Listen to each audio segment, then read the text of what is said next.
Self-actualization, the complete fulfillment of one's talents and potentialities. This is the central theme in the story of Ichigo versus Aizen.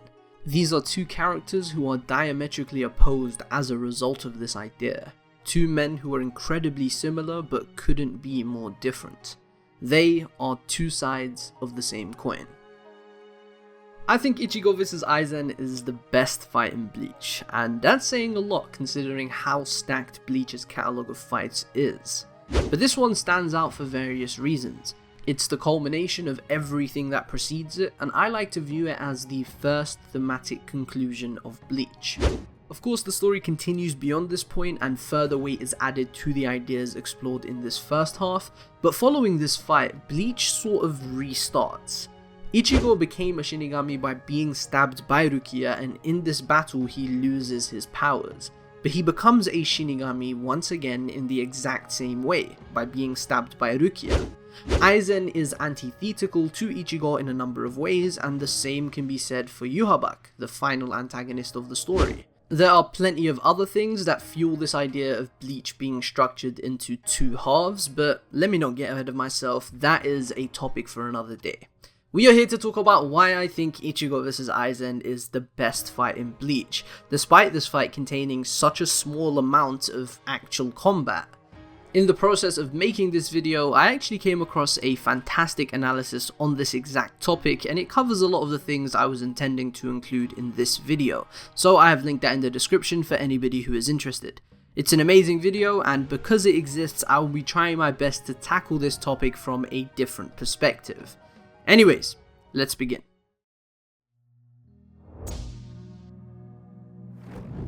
Zanpakuto are the reflection of one's soul. The shape and abilities of a Zanpakuto are unique to the Shinigami carrying it. These aren't just ordinary weapons, they are the embodiment of a Shinigami's deepest emotions. Zanpakuto are born from their Shinigami and they die with them. And this isn't just the case for Zanpakuto, there are various ways the several different power systems of Bleach reflect the characters associated with them. When looking at Ichigo and Aizen, there are various things outside of their core characteristics that you have to consider. Kubo develops his characters through these implicit factors, and in the case of Ichigo and Aizen, it's not just their designs and personalities that go into them, but things like their relationships with their Zanpakutos, Ichigo's inner hollow and what that represents for him, as well as the Hogyoku for Aizen. Zangetsu is the combination of Ichigo's Shinigami powers and his innate hollow powers that he received through his mother as depicted in Everything But the Rain. I'm more than aware that later contexts from the Thousand Year Blood War reshape the way we see and understand Zangetsu, but for the purpose of this video I will be focusing solely on the first 420 chapters of the series. Ichigo's relationship with Zangetsu in this first half of the story is pretty bad. He is afraid of his inner hollow powers and doesn't understand that it is a part of Zangetsu. Finally realizing that the hollow within him is a part of his Zanpakuto is what allows Ichigo to transcend. From the very beginning of the story, Ichigo is consistently running away from his hollow powers, and this has a massive impact on him psychologically and emotionally. These internal conflicts build upon each other until finally culminating in Fake Karakura, where Ichigo is the most pathetic he has ever been. He's not just scared of Aizen, but scared of himself and his inability to take control over these hollow powers that have plagued him. The hollow powers that just recently took complete control over him and caused him not only to hurt his friends, but win a battle in a way that completely trampled over his ideologies. Aizen's relationship with his Zanpakuto is very interesting. There's not much we actually know, but there are a ton of things we can infer from symbolism and so forth.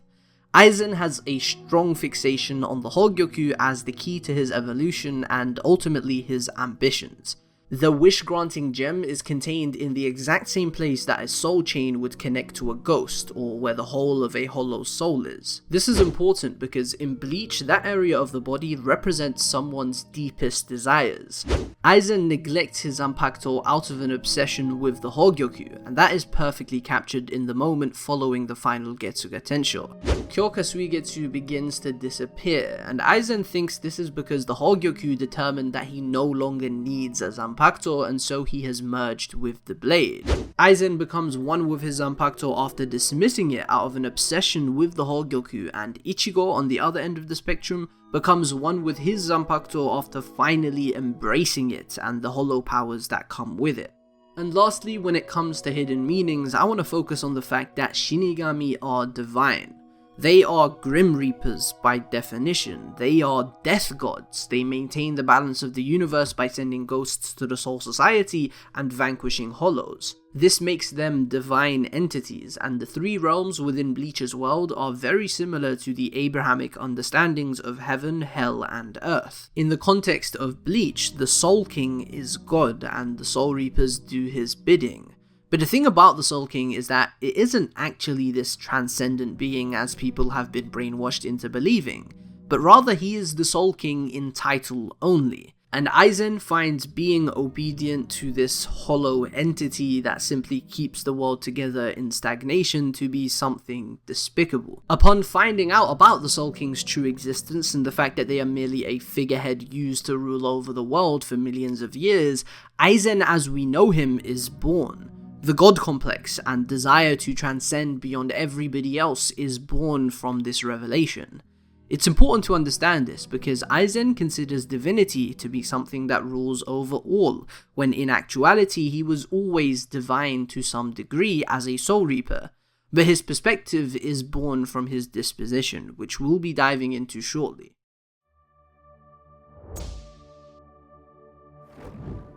I'm going to be mentioning the term self-actualization quite a few times in this video, and that's why I want to quickly explain what is meant by that. The standard definition for this term is the realization or fulfillment of one's talents and potentialities. It is the highest level of psychological development in Maslow's hierarchy of needs, which is a popular framework in psychological research. However, the definition for the term is pretty abstract. How can you define talents and potentialities? Like, what does that even mean? Is there a universal rule to this? My personal take is that there can't be, because humans are unique by nature and each individual will have their own unique criteria.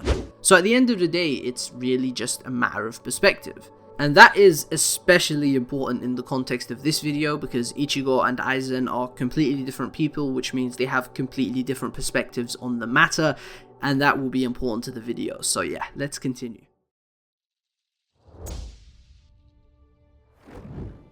As previously established, Shinigami are associated with the divine. Ichigo became a Shinigami and ascended to this divinity by being stabbed by Rukia. He later stabbed Zangetsu to assert his dominance over the Zanpakuto and display his killer instinct. He is stabbed through the chest by Urukyora, which kills him and paves the way for his inner hollow to take over as king. And finally he allows Zangetsu to stab him, relinquishing that pride, that divinity, and truly ascending to an entirely new level by unlocking the final Getsuga Tensho. But why is all this important? From a very young age, Ichigo has had this innate desire to help people. At the start of the story, he is a 15-year-old boy living on Earth, and he has the ability to interact with ghosts, a very peculiar and supernatural power for an ordinary human being. Ichigo is always trying to relieve ghosts of their grief in whatever way he can, but he is constantly reminded of his own powerlessness. He can't really do anything for them. He doesn't understand how ghosts move on, he doesn't understand the logistics behind it. He is just a spectator. That is until he meets Rukia, a Shinigami of immense power. Rukia protects Ichigo and his family from the soul-eating monsters known as hollows, but the fight goes poorly for her because of Ichigo's presence. Out of guilt and a desire to protect everybody there, Rukia allows Ichigo to absorb half of her Shinigami powers and fight in her stead. However, Ichigo absorbs all of her reishi, and this is of course thanks to the Hogyoku in Rukia's chest. Due to the death of Kai and Shiba, Rukia was feeling disillusioned with being a Soul Reaper. Deep down, she didn't want to be a Soul Reaper anymore, and Urahara's Hogyoku that was placed in her chest granted this wish by transferring all of her powers to Ichigo.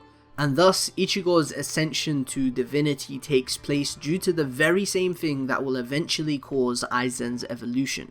However, I do have to make it clear that Ichigo was born a Soul Reaper. His abilities were simply dormant, and that's why he could see ghosts and his bedroom was filled with reishi despite not being able to utilize those powers. So by absorbing Rukia's reishi, he also activates his own powers on top of it.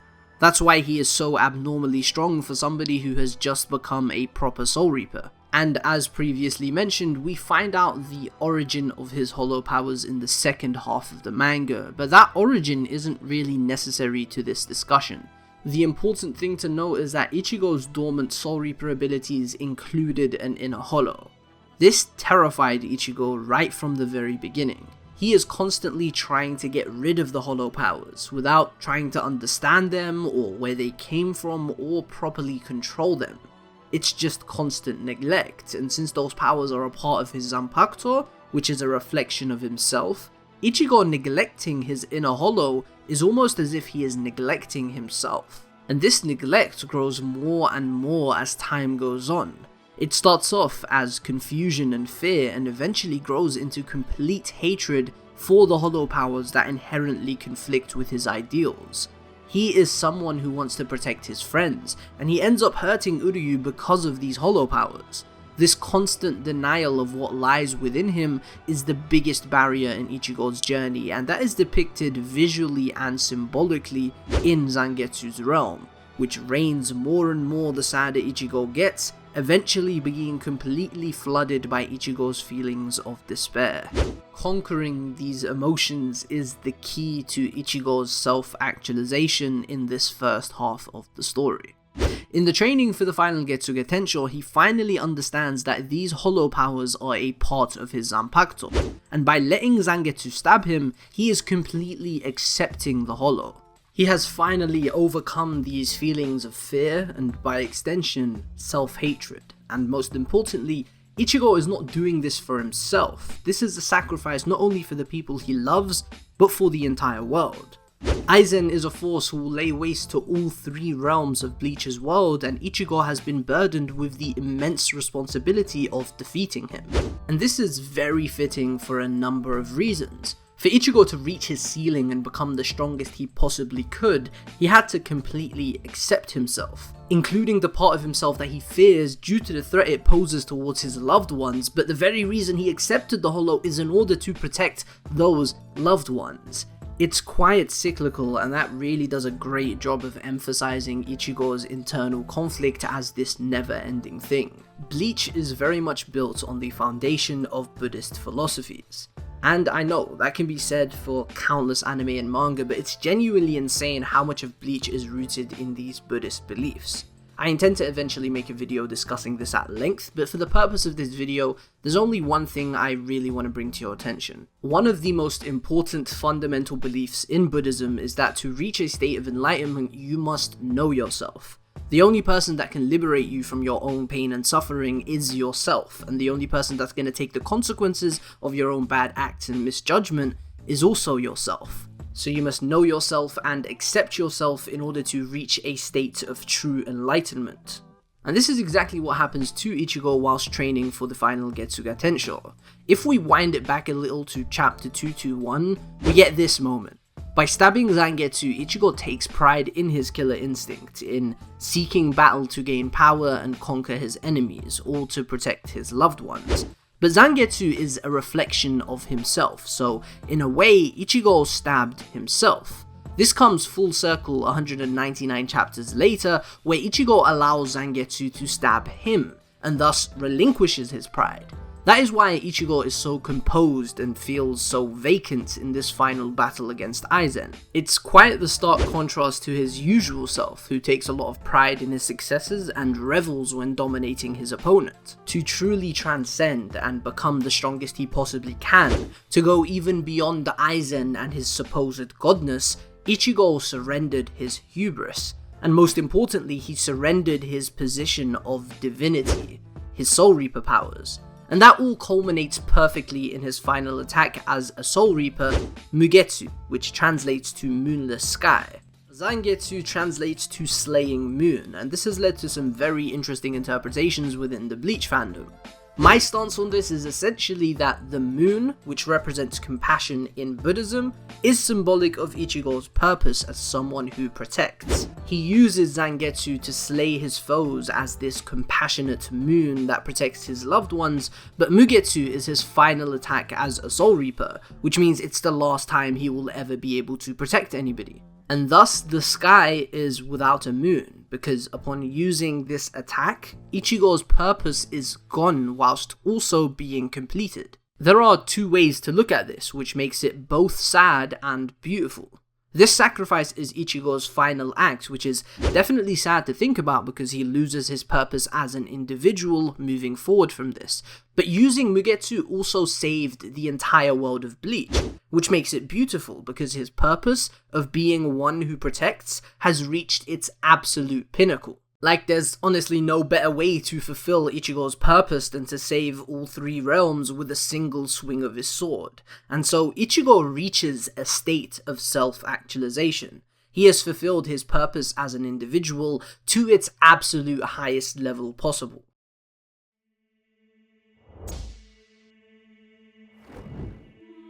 Aizen is associated with the number 5. He was formerly the captain of Squad 5 in the Gotei 13, and he is born in May, the 5th month. Numerology is something Kubo uses a lot in this story, and in the case of Aizen, it is especially relevant because the number 5 symbolizes a lot of things that ties into his character.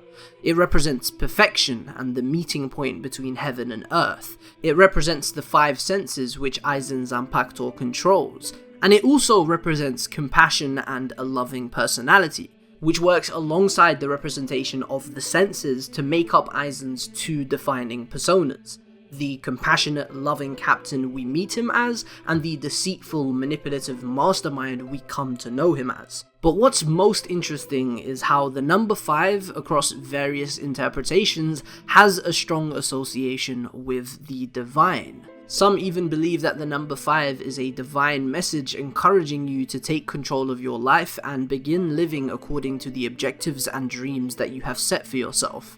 And this is quite literally Aizen's character in a nutshell. Upon finding out about the Soul King's true existence, he is appalled and begins to question the world around him. A winner doesn't ask how the world is, but how it should be. This is Aizen's mentality boiled down to a single line as he breaks down after his loss at the hands of Ichigo and Urahara. He shouts about how he refuses to live in this fraudulent world and despises someone like Urahara who has the ability to do something about it but doesn't. Which is ironic because Aizen fails to appreciate how his antics are the reason why Urahara can't do anything about it anymore. But that's besides the point. Where did this idea that Aizen is a winner come from? Where did his desire to evolve and become somebody who could change the world as he sees fit originate? It's a simple but necessary question with an even simpler answer. Aizen is strong. He is incredibly strong. He has always been strong.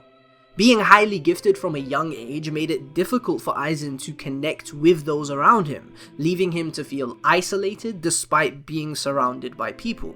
And he wasn't just strong, he was incredibly intelligent too.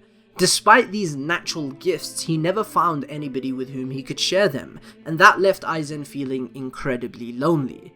Aizen was quite literally lonely at the top, suffering from success. But I don't think he ever acknowledged his feelings, and instead, it gave way to his superiority complex, believing he is better than others and that he shouldn't be ruled over by something that is a king in title only, something that he could quite easily defeat and overthrow. And thus his belief that he was better than a supposed god turned his superiority complex into a god complex, and he inches closer and closer to this supposed godness through the usage of the Hogyoku. Aizen's pride and arrogance, his hubris, is what turns him into the villain we know him as. It's what makes him this unparalleled force in the world of Bleach, but it's also the key to his defeat. One of the most largely discussed aspects of Aizen's character is his meticulous planning, the way every step of Ichigo's life took place in the palm of Aizen's hands. This also speaks to his loneliness. He created this unwilling rival with Ichigo, and he did this because he believed that in order to evolve, he needed a worthy adversary, someone who could give him that drive to break through his ceiling, someone who could provide him with fear, as he believes fear is necessary for evolution. But unfortunately for Aizen, his plan worked too well. Ichigo became too strong. So strong that Aizen was completely surpassed by him, and through that, he is defeated. Ichigo surrendered his pride in order to defeat the self-proclaimed god who was completely consumed by that very pride, and we can take this even deeper when we look at Aizen's Zanpakuto and the symbolism behind its name. Kyoka Suigetsu means mirror flower, water moon, which is actually taken from a Chinese proverb that essentially means something can be visible but still have no substance. A flower reflected in a mirror, as well as the moon reflected in water, are things you can see and appreciate, but you can't touch. They aren't the real thing. They are illusions in a sense, which ties into Aizen's characterization as this false god, his powers that manipulate people and play with their senses, and most importantly, his dynamic with Ichigo. These two characters are two sides of the same coin, and there are countless examples that support this notion, but I'm going to be bringing some simple ones to your attention. Ichigo started off as an enemy of Soul Society, but slowly became their ally over time, whereas Aizen started off as their ally and slowly became their greatest enemy. Ichigo and Aizen are the only characters in the series to have merged with their Zanpakuto, but the dissonance between them in this regard is key to understanding them. Ichigo merged with Zangetsu as a result of completely accepting his blade, whereas Aizen merged with Kyoka Suigetsu after constantly neglecting the blade, and completely fixating on the Hogyoku. His character arc is Ichigo's in reverse. Ichigo constantly neglects the hollow and fixates on the Shinigami part of his powers, but he transcends upon accepting and merging with them both. Aizen, on the other hand, is always using Kyoka Suigetsu at first, but upon attaining the Hogyoku, he begins to neglect it more and more until finally, the Hogyoku determines that Aizen doesn't need the Zanpakuto anymore. Ichigo vs Aizen contains some of the least action in all of the fights within Bleach, so why do I think it's the best? Well, this isn't your typical fight. This is a battle of wills and ideologies. Much like the other fights in Bleach, the actual fighting aspect is secondary to the character interactions. In Ichigo vs Byakuya, Byakuya is still standing at the end of the fight, whereas Ichigo had collapsed. But Ichigo won because the entire purpose of the fight wasn't to just beat Byakuya, but to highlight the flaws in his ideologies and convince him that he was in the wrong. A similar principle can be applied to Ichigo vs Aizen. Ichigo absolutely washes Aizen, but by the end of the fight, Aizen is regenerating and Ichigo's powers have disappeared. But unlike Aizen, Ichigo isn't self-absorbed. He has no qualms with relying on others, which is why Urahara comes in to assist and seal Aizen once and for all. The name of this mini-arc is Deicide, a word in Latin that quite literally means the killing of a god. And that's what happens here. Rather than depending on something like the Hogyoku, Ichigo reaches a state of transcendence by looking deep within himself and conquering his negative emotions. Aizen, on the other hand, just digs himself deeper and deeper and deeper into his arrogance and the loneliness he refuses to acknowledge. It all boils down to that idea of self-actualization I previously discussed. This fight isn't just a fight, it's a commentary on introspection with the message that true strength is knowing and understanding yourself. Ichigo transcended by putting in genuine hard work, searching deep within himself, conquering his emotions and merging with Zangetsu, the real moon. Aizen's transcension was fake, it was caused by the Hogyoku rather than his own spiritual enlightenment, and that is perfectly encapsulated by Kyoka Suigetsu, the water moon. His evolution is an illusionary transcendence, it's not the real thing, but rather a forced and inauthentic one. So in a nutshell, when it comes to self-actualization, Ichigo's the real thing and Aizen's a fucking fraud. That's about it for today's video, and I hope you guys enjoyed. I'm not too proud of this, to be honest, because there's so much more to this fight that I would have loved to dig deeper into, but whilst making this, I realized I don't know Bleach as well as I want to. In comparison to stories like Naruto, One Piece, Vagabond, Hunter x Hunter, I feel like there's just so much more to Bleach that I haven't explored yet. And I guess that makes sense, right? Because Kubo's style of storytelling is pretty esoteric and metaphorical and ambiguous, so you have to really dig deep to get those meanings. But yeah, I think I need to reread again already.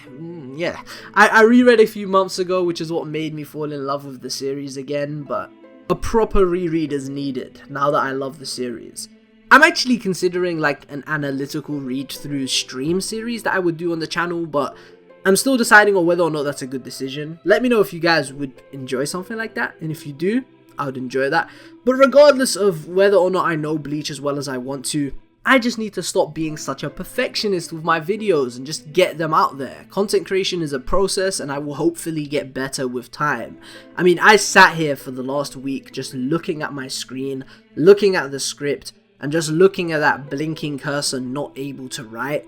And I just need to just break past that and not care too much about making things perfect and just getting it out there, because things will get better with time. I can always revisit these ideas in the future if I have something new I want to say about them.